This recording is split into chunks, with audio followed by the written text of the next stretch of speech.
Phoenix raced across the meadow, arms stretched wide like airplane wings, chasing a cloud shaped like a giant cotton candy castle.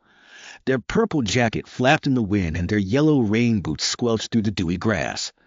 The morning sun painted everything golden, and the air smelled like fresh rain and wildflowers.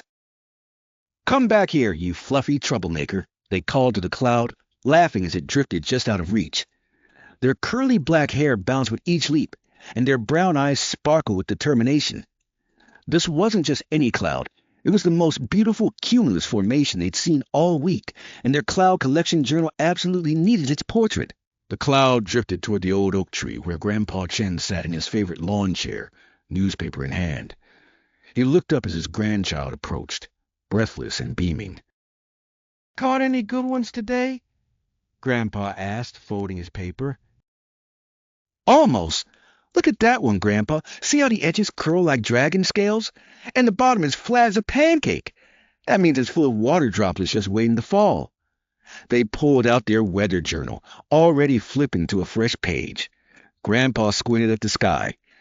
Looks like any other cloud to me." "That's because you need to look with your imagination eyes," they explained, settling cross-legged on the grass. Their pencil flew across the page, capturing every bump and swirl. Each cloud tells a story about what the weather's doing. This one says rain might come by dinner time. "Is that so?" Grandpa smiled. "And how does a 7-year-old become such a weather expert?" 7 3/4, came the automatic correction. "And Miss Rodriguez taught us about clouds in science class. Did you know there are 10 different types? I've seen 8 of them already." As they sketched, the wind picked up, sending dandelion seeds dancing through the air. The cloud began to darken at its edges, transforming from white to gray like someone was painting it with watercolors. "Uh-oh," they muttered, adding shading to their drawing. "It's changing faster than I thought." Thunder rumbled in the distance, soft as a cat's purr but growing stronger. Grandpa stood up, joints creaking. "Better head inside, little meteorologist. Your cloud's about to show us what it's been storing up there." But something else caught their attention. Mrs. Patel from next door was in her garden, frantically trying to cover her tomato plants with plastic sheets. The wind kept snatching them away, and she was moving slower than usual with her walking stick. Phoenix jumped up, journal forgotten on the grass. They sprinted through the gap in the hedge that separated the yards, arriving just as another sheet went flying. "Ah, help!" they announced, catching the runaway plastic. Mrs. Patel's worried face relaxed into a smile. "Oh, thank you, dear one. These old bones don't move as fast as they used to, and my tomatoes can't handle another heavy rain." Together they worked, securing the sheets with rocks and garden stakes. The first fat raindrops began to fall, plinking on the plastic like tiny drums. They had just finished the last plant when the sky opened up, releasing a proper downpour. "Quick, to the porch," Miss Patel said, and they hurried to shelter just in time. They stood watching the rain transform the garden into 1,000 tiny rivers. The tomato plants stayed safe and dry under their protective covers, leaves rustling gratefully in the wind. "You know," Mrs. Patel said, catching her breath, "I was just thinking this morning how I'd manage if a storm came. And here you appear like a little guardian angel." "I'm not an angel. I'm a cloud collector," came the matter-of-fact reply. "But cloud collectors have to watch out for what clouds might do. That includes helping neighbors when storms come." Mrs. Patel chuckled. "A cloud collector? How wonderful! Would you like some hot chocolate while we wait for the rain to pass?" They spent the next hour on Mrs. Patel's covered porch, sipping cocoa and watching the weather change. Their host brought out an old photo album, showing pictures of the monsoon seasons in India, where she grew up. "See these clouds?" Miss Patel pointed to a faded photograph. "We called them messenger clouds because they told us the rains were coming to help our crops grow. Everyone would prepare together, fixing roofs, storing grain, helping neighbors who needed it." "Just like we helped your tomatoes." "Exactly like that," Mrs. Patel agreed. "Weather connects us all, doesn't it? We all live under the same sky." The rain began to lighten, changing from a roar to a whisper. Sunlight broke through the clouds, painting rainbow prisms in the water droplets. Phoenix noticed their journal still lying in Grandpa's yard, probably soaked through. Oh no, my cloud drawings. They started to dash out, but Mrs. Patel caught their sleeve. Wait just a moment.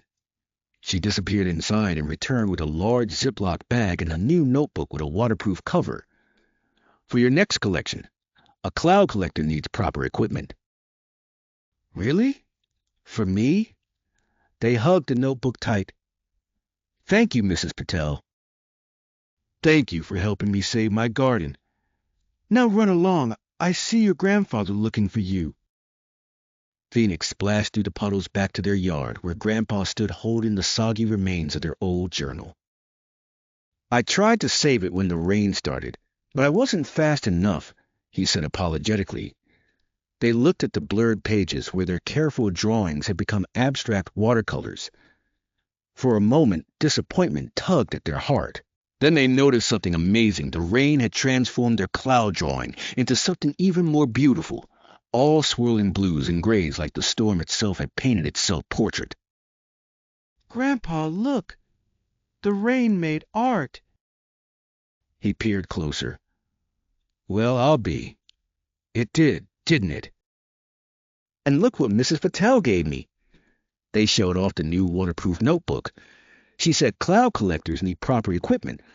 I helped her save her tomatoes from the rain, and she helped me save my future drawings from the rain. That's like weather teamwork. Grandpa ruffled their damp hair. That's exactly what it is. Come on, let's hang these wet pages up to dry. Maybe we can frame that rain painting. Over the next few weeks, the weather provided plenty of opportunities for both cloud collecting and neighbor helping. When fog rolled in thick as soup, they walked Mr. Kim's nervous poodle because the elderly man was worried about slipping on the wet sidewalks. When the wind grew fierce enough to knock over trash cans, they helped the whole neighborhood secure their bins and gather the ones that had already escaped. The new journal filled quickly with detailed observations. Cirrus clouds like horsetails, cumulus towers like mountains, and stratus sheets like gray blankets. But alongside the scientific drawings were other notes. Helped Mrs. Chen bring in laundry before rain. She gave me cookies. And warned the mail carrier about ice on the Johnson steps. One particularly memorable afternoon brought something special mammothous clouds, which hung from the storm's base like pouches or bubbles. They were so excited they ran from house to house knocking on doors. Come see, the sky is upside down. Soon half the neighborhood stood in the street, heads tilted back in wonder. Mrs. Patel brought out hot tea, Mr. Kim shared his binoculars, and the Johnson twins asked a million questions about how clouds could look like bubble wrap. I've lived here 40 years and never noticed those before, Mr. Kim marveled. That's because we needed our cloud collector to point them out, Mrs. Patel said, winking. As autumn arrived, Phoenix had become the unofficial neighborhood weather reporter. They chalked daily forecasts on the sidewalk in front of their house, complete with cloud drawings and helpful reminders. Cumulus building, bring umbrellas, or high cirrus, good day for picnics. One crisp October morning, they noticed something troubling. The barometric pressure had been dropping. Grandpa had given them an old barometer for their birthday, and the clouds were moving in a strange circular pattern. Their weather app showed nothing unusual, but their cloud-watching instincts said otherwise. They grabbed their journal and raced to the big hill at the end of the street for a better view. The sky to the west looked bruised, purple-black with a greenish tinge that made their stomach feel funny. The air was too still, like nature was holding its breath. Racing back down, they began knocking on doors. Big storm coming. Bigger than the weather report says. We need to get ready. Some neighbors were skeptical, but others had learned to trust their young meteorologists. Together, those who believed began securing loose items, checking flashlights, filling water jugs. Phoenix helped Mrs. Patel move her potted plants to the garage and made sure she had her battery radio ready. They double-checked that Mr. Kim had enough dog food and candles. At each house, they shared what they'd observed, teaching others to read the sky's warning signs. By late afternoon, the Weather Service had upgraded their forecast to a severe storm warning. The neighborhood was ready thanks to the early preparations, and everyone hunkered down safely as the storm rolled through with fierce winds and hail. The next morning revealed broken branches and scattered debris, but no serious damage to any of the prepared homes. As neighbors emerged to check on each other and begin cleanup, they found a message chalked on the sidewalk. Good job, everyone. We weathered it together. Your cloud collector. Mr. Kim organized a cleanup crew, Mrs. Patel made sandwiches for the workers, and the Johnson twins turned branch gathering into a game. Phoenix darted between groups, their new journal tucked under one arm, helping wherever small hands were needed. You know, Grandpa Chen said, watching his grandchild help Mrs. Patel replant a wind-toppled rose bush, you've taught this whole neighborhood something important. About clouds? They asked, dirt smudging their cheek. About looking out for each other, Grandpa replied. You showed us that paying attention to the world around us means paying attention to the people around us, too. As if in agreement, the clouds above parted to reveal the sun, sending golden rays across the freshly washed world.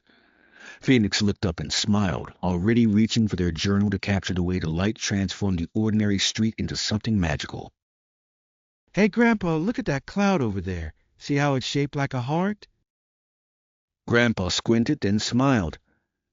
You know what? I think I do see it.